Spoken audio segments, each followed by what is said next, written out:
शेतकरी मित्रांनो, आज आपण सेंट्रलाइज युनिट पाहणार आहोत।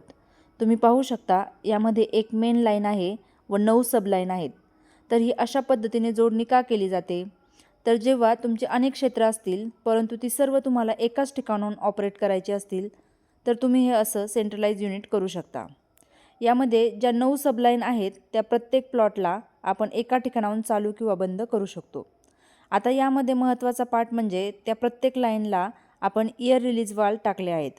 तुम्ही पाहू शकता यामुळे काय होतं की जी अतिरिक्त हवा आहे ती बाहेर सोडली जाते व पाईपलाईनमधील जी अडकलेली हवा बाहेर काढल्यामुळे पाण्याचा प्रवाह सुरळीत होत राहतो। पाईप फुटण्याचा धोका देखील कमी होतो आणि ड्रिप सिंचन प्रणाली अधिक कार्यक्षम बनते। यामुळे पाण्याची बचत होते आणि सिंचन प्रणालीचे आयुष्य देखील वाढते, जे शेतीसाठी अतिशय उपयुक्त आहे। त्यामुळे ड्रिप करताना एअर रिलीज वाल्व वापरणे गरजेचे आहे। यात सबमेनला जोडलेला एक स्प्रिंकलरचा प्लॉट मी पुढे दाखवलेला आहे।